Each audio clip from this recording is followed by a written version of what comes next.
The illusion of specialness, why you were chosen.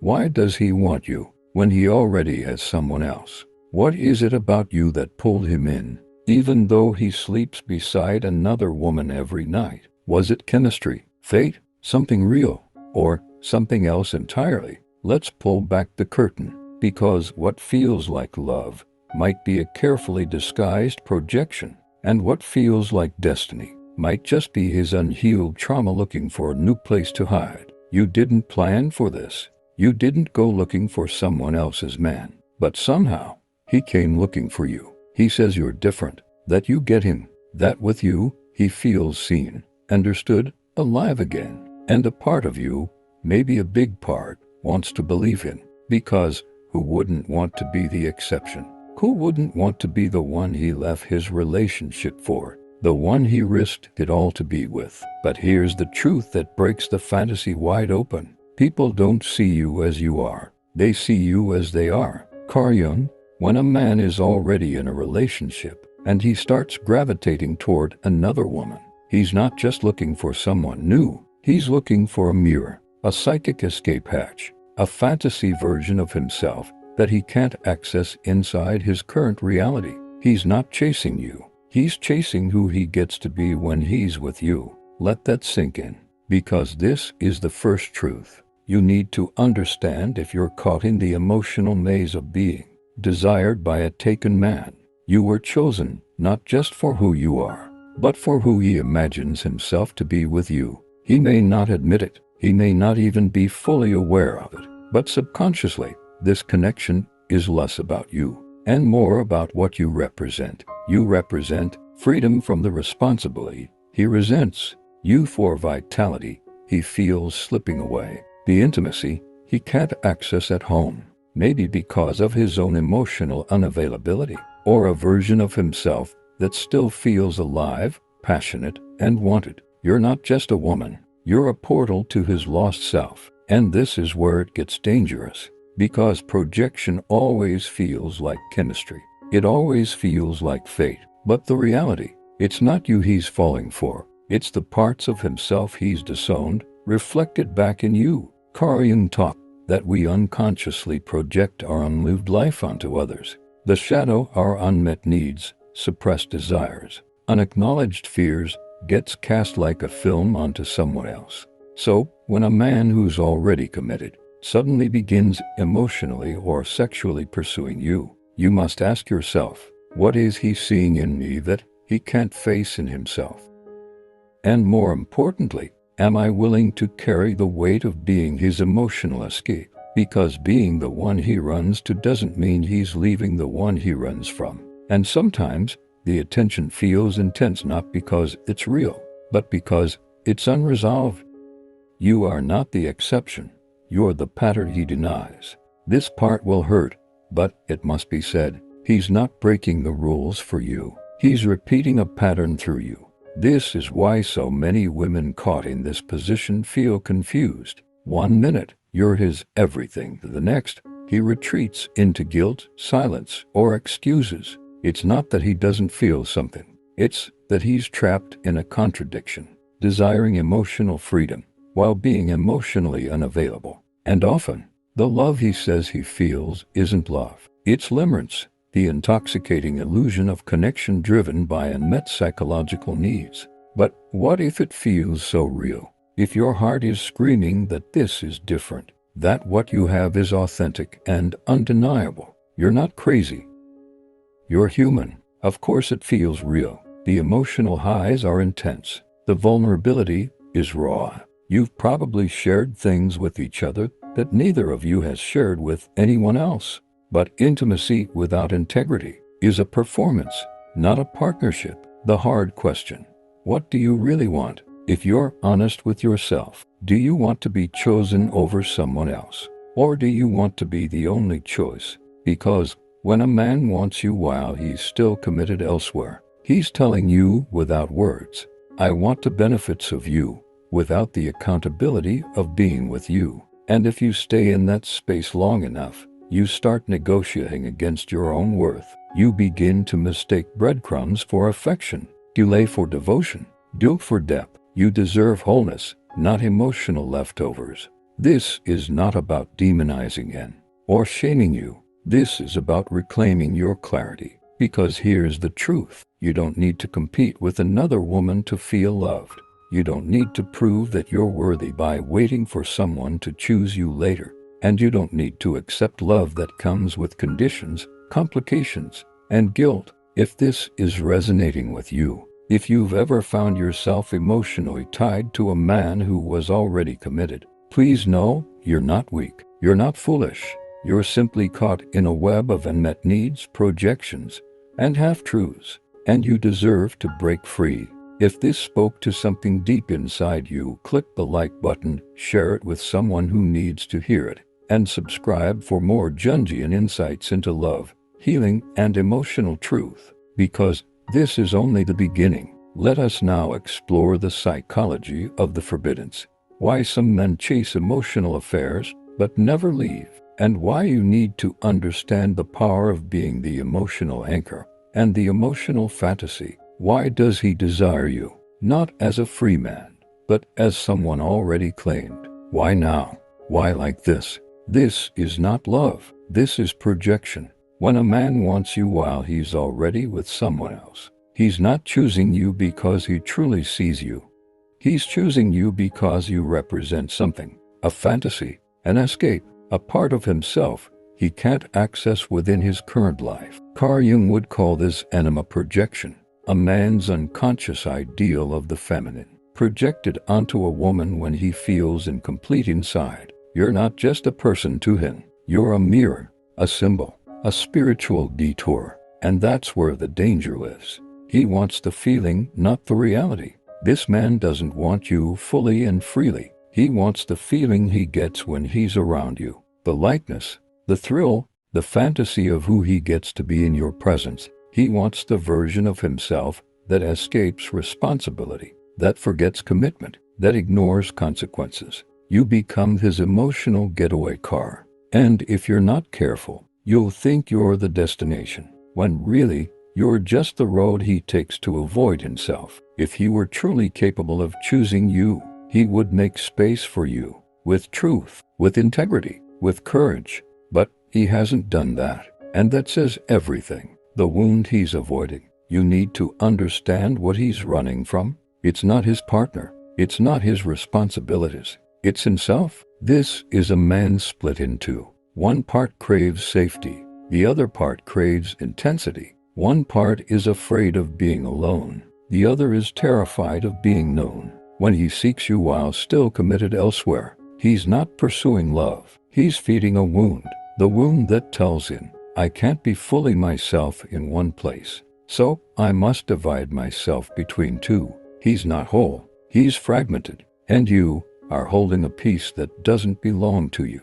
The thrill of the forbiddance is a temporary high. Here's the cruel irony. What he calls chemistry, you feel as chaos. What he calls passion, you feel as confusion, because the entire connection is built on imbalance. He comes to you with adrenaline, but not commitment, with charm, but not clarity. The thrill of being chosen in secret can feel intoxicating, but it is short-lived, because secrecy isn't intimacy. It's isolation dressed up as attention, and eventually it will hurt, because the part of you that longs to be fully seen will ache in the shadows. Love cannot grow in the dark. What he's really after. So, what is he really after? Relief, validation, control, escape? You may think you're special, and in some ways, you are, but not in the way you hoped. He's not choosing you out of devotion. He's using you to escape his reality, to numb a truth he doesn't want to face,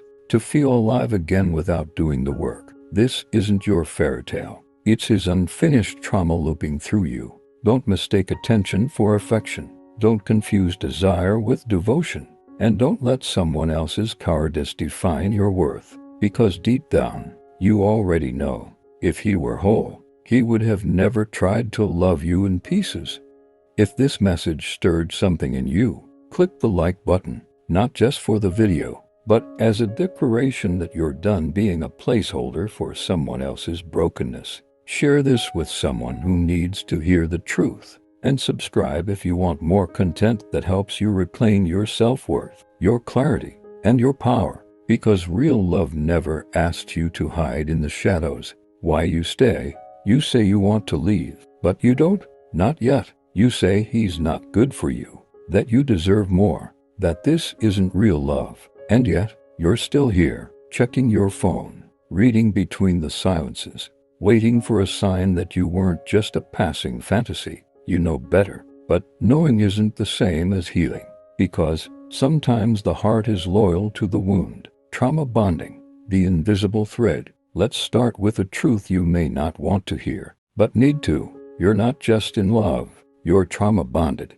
Trauma bonding is when pain and intimacy become fused, when chaos feels familiar, when emotional highs and lows mimic the roller coaster of childhood love. The moments he pulls away, they recreate your abandonment wound, the rare, fleeting attention. It mimics the intermittent affection you once fought to earn. You don't just want him, you want the feeling of finally being chosen by someone who never truly offers themselves. It's not about love, it's about survival, a psychological loop where your nervous system clings to pain, because pain feels like home. The inner child is still waiting. You weren't just hurt by him, you were reawakened by him. He didn't just walk into your life, he walked into your history. He activated the little girl inside you, the one who once begged for love, who was told to be quiet, to be good, to be enough, who believed that if she could just be better, someone would stay. When he comes to you with half his heart, she sees it as a chance, a second try at the love she never received. She thinks, if I can make him choose me, then maybe I'll finally be worthy. But hear this, it is not your inner child's job to fix a grown man's immaturity. She deserves to rest. She deserves to be loved without performing. She deserves peace, and so do you. The illusion of specialness, part of why you stay, is because you think you're different. You believe there's a secret bond, that he tells you things he tells no one else, that what you share is rare. But what if that intensity is not uniqueness, but dysfunction? What if he makes every woman feel this way? What if this is how he maintains control? Because as long as you believe you're the one, you'll justify the pain. You'll wait, you'll bend your boundaries, you'll mistake crumbs for a feast. But the truth is, real love doesn't need secrecy. It doesn't flirt with betrayal. It doesn't ask you to shrink. Your nervous system isn't lying. You feel sick, on edge, confused, yet somehow addicted. That's not passion.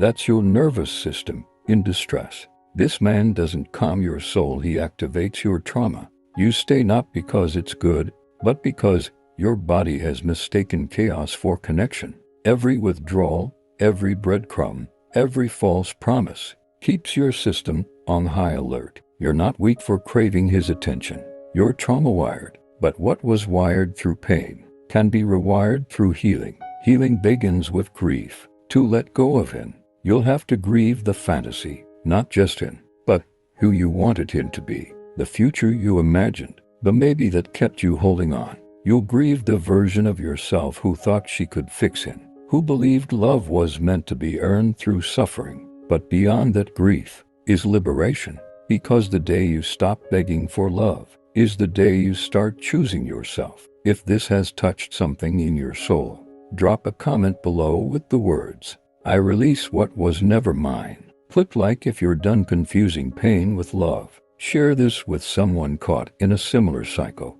And subscribe if you want more content that speaks to the truth beneath the surface. Because healing is not about forgetting the love you felt. It's about remembering the love you deserve. Reclaiming wholeness, what real love looks like after betrayal. You've cried, you've hoped, you've waited, you've heard in silence. And now, you're waking up, you're starting to see that what you mistook for love was really a mirror of your deepest wounds. You're beginning to realize you were never asking for too much. You were just asking the wrong person. There is nothing romantic about being chosen last. He tells you he's torn, that he's confused, that his situation is complicated. But here's the truth. Love isn't complicated. Deception Real love doesn't exist in shadows. It doesn't ask you to share it. It doesn't whisper sweet things behind closed doors while denying you in the daylight. You are not a consolation prize.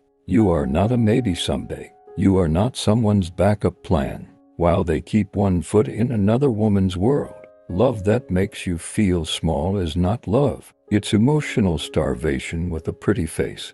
Self-worth is a daily choice. The hardest part of letting go is realizing you were waiting to be chosen by someone who doesn't even know how to choose themselves. But what if the real choice was never his? What if the choice has always been yours? To stay in a cycle that keeps you questioning your value, or to walk away even when your heart still aches. Self-worth is not something you find. It's something you reclaim. Every time you say, "This is not enough." Every time you stop justifying disrespect. Every time you refuse to compete for attention. That's when you begin to come home to yourself. You don't heal by getting closure from him. Maybe you're still waiting for him to explain, to apologize, to say he's sorry for the nights he made you feel invisible. But the truth is, most closure doesn't come with an apology. It comes when you stop needing it. It comes when you realize that his silence, his absence, his indecision were all the answers you needed. Closure is a door you close from the inside. Real love feels like safety, not intensity. So, what does real love look like? It doesn't feel like anxiety. It doesn't feel like waiting for a text. It doesn't make you question your worth every day. Real love is not a performance. It's presence. It looks like clear intentions. It sounds like honest words. It feels like emotional safety. It holds space for your whole self, not just the version of you that fits his schedule or his ego. It doesn't flirt with betrayal. It commits with integrity. And above all, real love meets you in the light, not in secrecy, not in confusion, not in broken promises. Your soul already knows it's time. Even before you opened this video, some part of you already knew. You've known for a while that this isn't love, that you were dimming your light for someone who was never going to see you clearly. You stayed because of hope. You stayed because of history. You stayed because your wounds were louder than your wisdom. But now, something else is stirring. A quiet voice, a sacred knowing, and it whispers, it's time to come back to yourself. It was never about him. It was about you. This journey isn't just about a man. It's about the version of you who believed love had to hurt, who confused longing with loyalty, who thought love meant sacrifice, even when it cost your dignity. But now you see clearly, and that clarity is your power. You are not here to fix broken men.